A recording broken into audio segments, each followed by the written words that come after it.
Dans le tumulte du quotidien entrepreneurial, il est facile de se perdre. Et si on pouvait s'appuyer sur des règles éprouvées pour naviguer avec confiance?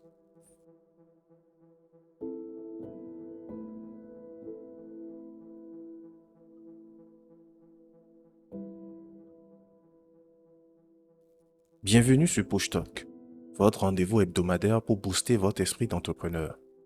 Aujourd'hui, je vous embarque dans une série exceptionnelle inspirée du livre Les 10 commandements de l'entrepreneur de Bruno Van Rijn.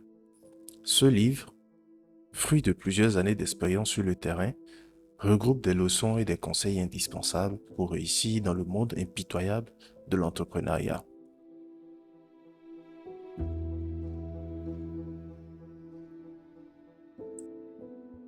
En tant qu'entrepreneur dans la télécommunication, dans la communication, dans le marketing, je sais combien il est crucial de s'appuyer sur des repères solides pour prendre de bonnes décisions. Le monde de l'entrepreneuriat n'est pas facile et très vite, on peut s'en mêler les lacets. C'est pourquoi j'ai choisi de vous faire découvrir ces commandements en y apportant mon expérience et mes conseils pratiques. Surtout que ce livre, je le lis de façon régulière comme une Bible. Dans chaque épisode, nous découvrirons ensemble un commandement. Je vous lirai un extrait du chapitre, puis je vous donnerai mes retours, mes conseils et des exemples concrets pour l'appliquer au quotidien. N'hésitez pas à me faire part de vos retours sur ce commandement, à poser vos questions sur les réseaux sociaux ou à partager vos propres expériences. Ensemble, construisons une communauté d'entrepreneurs solidaires et innovants. Sans plus attendre, entrons dans le vif du sujet. Commandement numéro 1. La solitude, tu éviteras. Toute histoire doit commencer quelque part, seul ou accompagné. Pour tout être humain, la vie nous apprend qu'il est préférable de ne pas être seul. Une vérité toute simple qui s'applique évidemment aux créateurs d'entreprises. Vous vous sentez prêt? Parez à l'aventure. Vous avez la fibre entrepreneuriale chevillée au corps. Une de vos idées vous semble géniale. Vous croyez en vos capacités. Vous voulez développer votre entreprise. Vous voulez mettre toutes les chances de votre côté. Vous avez envie qu'elle réussisse. Vous rêvez d'un destin à la Bill Gates, Steve Jobs ou Mark Zuckerberg. Il s'agit alors de ne pas hésiter, de foncer, mais il s'agit aussi de ne pas faire n'importe quoi. Le chaos, même beau, est rarement une bonne piste de décollage. L'improvisation, elle, peut posséder des vertus, mais elle implique le respect préalable de quelques figures imposées, des règles immuables. Le premier commandement, ne vous lancez pas seul dans l'aventure. Même si vous êtes persuadé de maîtriser toutes les données du problème, la plupart des entreprises qui réussissent ne sont pas des croisières, ni des tours du monde en solitaire. Ne pas être seul est une règle d'or de l'entrepreneur. Sans doute la plus importante. L'enfer, c'est les autres, disait Jean-Paul Sartre. Pour le créateur d'entreprise, l'enfer, c'est plutôt la solitude. Ne pas être seul détermine souvent la réussite ou l'échec d'un projet. Pour reprendre le titre d'un célèbre ouvrage, elle permet d'atténuer l'angoisse du gardien du but au moment du pénalty. Il existe des moments où il ne faut pas surtout se laisser gagner par la peur et avoir la capacité de faire face aux difficultés inévitables, aux décisions difficiles. Être deux, c'est pouvoir échanger pour arriver à de meilleures solutions. Être deux, c'est pouvoir confronter ses idées avec une autre personne. Être deux, c'est se répartir les rôles pour une plus grande efficacité. Bien sûr, il n'est pas facile de trouver le bon associé, le partenaire idéal, celui qui va nous compléter, nous permettre de faire la différence. C'est aussi ardu que de trouver l'âme sœur. Et les divorces entre associés peuvent être douloureux, tout autant qu'un couple jadis amoureux qui se déchire après des années de vie commune. Il est intéressant, à titre de comparaison, de considérer la vie des groupes de rock qui font rêver les foules et déchaînent les passions. Au sein des Rolling Stones, les rapports entre Mick Jagger et Keith Richards ont été toujours tumultueux. Mais Jagger sans Keith et Keith sans Mike, ce n'est plus les Stones. Avant de se reformer récemment, Guns N' Roses a explosé en plein vol parce que l'alchimie entre Axl Rose, le chanteur, et Slash, le guitariste, ne fonctionnait plus. Je pourrais évoquer de multiples autres raisons. Au sein d'une entreprise, le risque de clash existe avec un associé. Il est toutefois important de préciser que ce risque est mesuré et surtout que c'est un risque à prendre. Il ne peut pas en être autrement. Ainsi, vous ne porterez pas tout le poids du quotidien sur vos épaules. Vous partagerez les soucis qui rythment chaque journée. Vous pourrez vous remotiver l'un et l'autre quand une difficulté inattendue se présente ou quand le moral baisse. Ce qui est impossible quand on est seul. Les entreprises aujourd'hui les plus connues sont les meilleurs exemples de l'impasse immédiate que crée la solitude. Vous avez tous entendu parler de Bill Gates, l'homme le plus riche du monde selon le magazine Forbes, de Microsoft et du système d'exploitation Windows. Il n'a pas démarré seul. Son associé s'appelait Paul Allen, un ami d'enfance et camarade de classe avec lequel, à peine âgé de 15 ans, il a créé son premier jeu informatique. Avant, quelques années plus tard, de fonder Microsoft. Même chose pour Steve Jobs, le héros de la Mac à la pomme. Aurait-il réussi sans Steve Wozniak, son alter ego ultra geek? Peut-être non. Larry Page et Sergey Brin, âmes de Google, ne font pas exception. Même Mark Zuckerberg, qui est seul en haut de l'affiche, n'a pas commencé son aventure en solitaire. En février 2004, la première version de Facebook est, certes, portée par Zuckerberg, mais avec la complicité de Dustin Moskovitz, Eduardo Saverin et Chris Hughes. Moi-même, à mon modeste niveau, je ne crois pas que j'aurais pu créer, en 1984, une grande entreprise européenne de logiciels, EVRP, qui deviendra AvantQuest en 2005. Sans avoir eu de la chance de démarrer avec un associé, Roger, qui était aussi mon ami, rencontré pendant mes études. Moi-même, à mon modeste niveau, je ne crois pas que j'aurais pu créer en 1984 une grande entreprise européenne de logiciels, EVRP, qui deviendra AvantQuest en 2005, sans avoir eu la chance de démarrer avec un associé, Roger, qui était aussi un ami d'enfance, rencontré pendant mes études. Lui aussi s'initiait à l'architecture aux Beaux-Arts, tandis que moi, pour faire plaisir à mes parents, je tentais de réussir médecine. Peine perdue. La nuit, au lieu de réviser nos cours, nous fabriquions des amplis pour nos amis musiciens. La musique rythmait nos vies. Nous allions investir plus encore ce domaine en devenant ingénieurs du son. Un rêve d'adolescent. C'était une drôle d'époque dont j'aime me rappeler. Notre décor, la fin des années 70. Valéry Giscard d'Estaing était la présidente de la République et les 30 Glorieuses pas encore mortes. Musicalement, la Cold Wave française prenait son envol avec des artistes comme Taxi Leon, Jack No, Golden Guy, Artifact, Mathematic Moderns. C'était le temps où nous sommes tous coupés, les cheveux à ras, le temps où le jean moulant a remplacé les pattes d'éléphant, où chemises et cravates ont fait oublier les inusables t-shirts psychédéliques. Férus de gadgets électroniques alors en vogue, nous étions les geeks de l'époque. Le champ des possibles paraissait infini. Dans un même studio parisien, nous avons pu à la fois enregistrer le premier disque d'Étienne Dao et un tube de Philippe Lavrie et se tape des bambous. C'était également à cette drôle d'époque, pour téléphoner, il fallait mettre des pièces dans une cabine, que le marché des télécommunications avait véritablement explosé.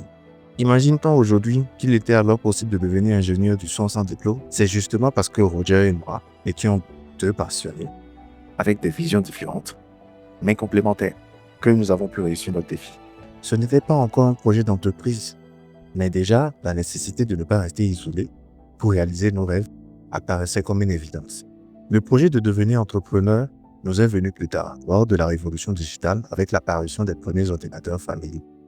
Il est difficile en 2017 d'imaginer l'explosion technologique provoquée en 1980 par l'arrivée de la ZX80, un micro-ordinateur produit par la société anglaise Sinclair, accessible à tous et vendu à un prix dérisoire, suivi en 1982 par l'IBM PC, le micro-ordinateur professionnel qui allait déterminer un standard mondial, une référence pour les 20 années suivantes. Nous étions des technophiles avant l'heure, passionnés de digital.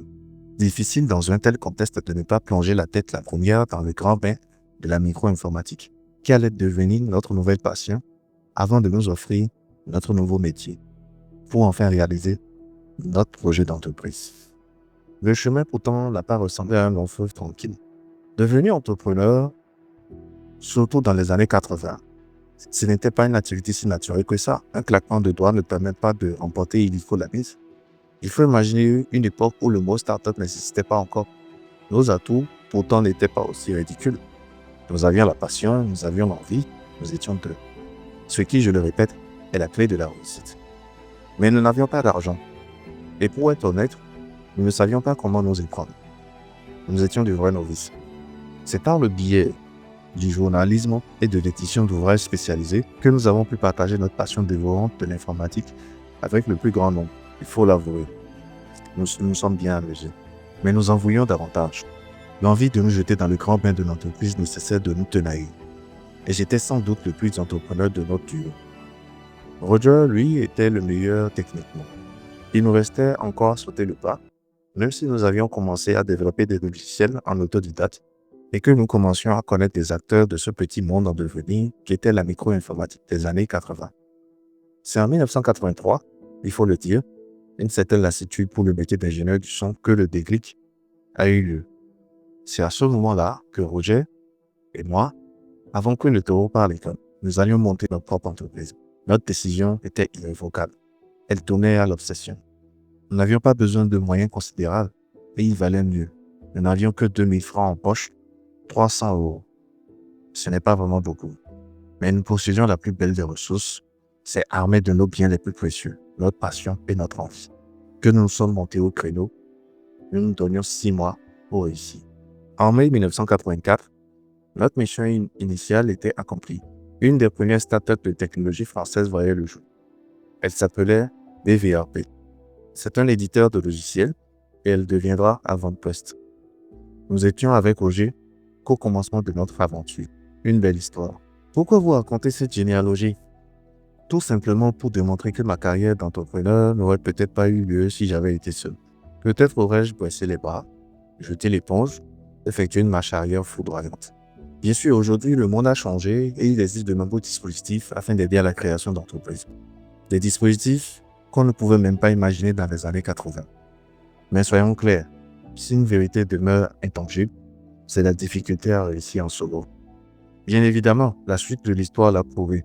Les décisions difficiles sont de ce point de vue la meilleure façon d'illustrer la force d'une association et le besoin de partager face à l'adversité. Je pense à quelques moments en particulier, des anecdotes qui peuvent vous paraître un peu anciennes, mais qui sont en réalité intemporelles. En 1989, les logiciels que nous développions avec Roger, destinés au grand public, se vendaient bien, et même très bien. Il s'agissait de gérer ses fichiers et de traiter, saisir ses tests d'une façon agréable et conviviale. C'est à ce moment précis que des entreprises mondiales comme Microsoft ont commencé à prendre leur part de marché colossal dans le domaine de la bureautique. Exactement notre secteur d'activité. C'est également à cette époque que le marché des télécommunications a véritablement explosé. Alors que tout marchait superbement pour nous, nous avons tout laissé tomber. Nous avons abandonné la bureautique pour nous consacrer à ce nouveau marché en vogue, la communication entre micro-ordinateurs. Une décision folle, puisqu'il s'agissait de lâcher la proie pour l'ombre, de délaisser des produits qui fonctionnaient à merveille pour nous jeter à corps perdu dans un domaine que nous ne maîtrisions à peine. Un constat pourtant. Sans ce changement d'orientation stratégique, nous aurions disparu corps et bien quelques années plus tard. C'est une certitude. Nous n'aurions pas pu faire face durablement à une nouvelle concurrence. Au lieu de cela, c'est ce choix difficile qui nous a permis de tracer notre route et de connaître 10 années de succès continu en étant les pionniers de la télécopie sur micro-ordinateur. Aurais-je pris seul la décision de cette réorientation alors que sur le moment, rien ne m'y forçait réellement? Je ne le pense pas. Avoir été deux pour effectuer ce choix a été déterminant. Seul, je ne suis pas certain que j'aurais eu le courage de me lancer seul dans ce qui pouvait ressembler à un saut dans le vide sans parachute. Seul, je me serais peut-être laissé grignoter par le doute et l'hésitation. Seul, l'aventure se serait arrêtée. Vous l'avez compris. La solitude, tu éviteras, est le premier commandement de l'entrepreneur. Un commandement à ne pas oublier. Un commandement au cœur de tous les commandements qui suivent. Tout ce que je fais aujourd'hui avec mon entreprise Be Brave, je le fais en équipe auprès d'entrepreneurs et de fondateurs que j'accompagne dans le même esprit collectif. Fin du commandement. J'espère que la lecture a été très passionnante pour vous, elle a fait un petit parcours dans votre cerveau. Je suis sûr que si vous êtes quelqu'un qui entreprend déjà, que vous êtes à votre propre compte, il y a forcément, pendant cette lecture, des souvenirs qui ont fait écho dans votre cerveau. Il y a des situations de cas pratiques qui vous sont revenus. Et vous vous êtes dit, moi là, il n'a pas tort, ou bien là, il a tort. Alors, moi, mon avis est très partagé. Je pense qu'il y a ceux qui sont doués pour vivre en social, mais il y a aussi des ermites. Je pense qu'il y a des entrepreneurs ermites, c'est-à-dire que c'est des gens qui avancent plus vite, développent mieux, structurent mieux leurs idées quand ils sont retirés, quand ils se retirent de la société. Je pense qu'avant de pouvoir être avec quelqu'un en associé, parce que je peux vous le garantir, j'ai fait tout. J'ai travaillé avec un ami d'enfance, j'ai travaillé avec un collègue, j'ai même quitté une boîte avec un collègue pour lancer notre propre boîte ensemble. Ça a floppé au bout de 2 ans. J'ai, je me suis retrouvé avec le mari d'une ancienne petite amie qui s'est mariée et qui, dont le monsieur avait besoin de stabiliser un certain nombre de choses dans lesquelles mes compétences allaient dans son sens. Donc, on s'est associés aussi. On n'a pas fait une année. Flop total. Donc, on ne peut pas contester ce que dit Bruno. Mais ce qui est sûr, c'est que tout le monde n'est pas fait pour vivre à deux. Tout le monde n'est pas fait pour être un associé. Je pense que d'abord, je pense que c'est une question de palier. Je pense qu'il y a des gens qui ont il y a des gens qui ont une prédisposition naturelle à pouvoir composer avec l'autre. D'accord? Je suis sûr qu'il y en a qui ont cette prédisposition, mais il y en a qui en sont dénués. Alors, pour ces genres de personnes, ce qui est le plus important, c'est d'arriver à finir la structuration de leur idée, de leur réflexion et d'avoir un mind map clair et bien défini avant de pouvoir composer avec quelqu'un. Parce qu'à partir de ce moment, le mind map leur sert de repère. Ils ne se font pas avoir par les émotions, par les relations, par la peur, par la crainte de décevoir l'autre, par la peur de dire à l'autre clairement ce que l'on pense. Parce qu'à partir de ce moment, une fois qu'un mind map est bien tracé et qu'on rencontre l'autre, je pense qu'à partir de là, on peut lui dire clairement, jusqu'à ce niveau, on peut aller ensemble. Mais si ce n'est pas ça et qu'on dévie, on ne pourra pas aller ensemble. Il y a ce qui peut être dit dès le départ et il y a ce qui peut être observé au fil de la collaboration. Donc, son commandement est logique, mais je préfère dire simplement avancez seul et choisissez de vous mettre avec qui il faut au bon moment. Je ne sais pas comment je vais me résumer ça parce que son commandement, c'est la solitude, tu éviteras. Alors que pour certains, la solitude sera un moteur. Je préfère vous dire simplement pour finir, la solitude, tu apprendras. Parce que de 1980 à aujourd'hui, beaucoup de choses ont changé. Et mieux vous êtes orienté, moins de dispersion, plus d'orientation. Donc, il faut essayer de pousser votre idée de un point A à un point B, avancer, avant de le confronter à autrui. La solitude, tu aimeras. La solitude te formera. La solitude te galvanisera afin d'affronter la société. N'oublions pas que nous sommes aussi des êtres humains et que souvent nous transcrivons ce que nous communiquons à l'autre. Généralement, c'est nos propres peurs, nos émotions, nos intentions. Même parfois, quand on cherche à raisonner quelqu'un en pensant qu'on lui fait du bien, ce n'est que le reflet de notre ressenti qu'on transmet. Donc, si vous voulez vous faire influencer, noyer, faire confiance à quelqu'un, la confiance aujourd'hui, c'est un luxe. C'est difficile à l'avoir, mais si vous voulez faire confiance à quelqu'un, se reposer sur quelqu'un pour avoir des décisions, je peux vous garantir que c'est comme avoir une femme à la maison. Si vous n'avez pas une synergie avec votre femme à la maison, ça va être très compliqué aussi d'avoir une synergie avec votre associé. Parce qu'une fois que les visions ne sont plus alignées, c'est la catastrophe. La communication ne tiendra plus, peu importe ce que vous allez faire. Par contre, si vous avez développé une certaine autonomie, une certaine prédisposition naturelle à la solitude, vous développez certaines compétences qui vous permettent de pouvoir être attaché et avoir en même temps un certain détachement par rapport à certaines situations pour pouvoir avoir une vue d'oiseau sur votre évolution. Donc, c'est vraiment intéressant ce qu'il dit, de ne pas être seul, mais ce qu'il a oublié de préciser, c'est à partir de quel moment il faut éviter la solitude. Parce que éviter la solitude, c'est savoir déléguer. Éviter la solitude, c'est savoir participer à des événements comme des dîners gala, des soirées de réseautage.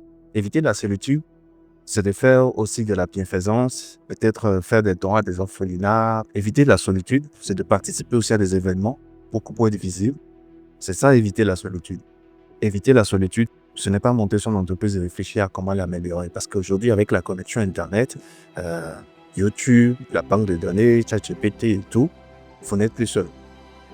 Donc, par définition, en fait, vous n'êtes même plus seul. Même en étant solitaire, vous n'êtes pas seul.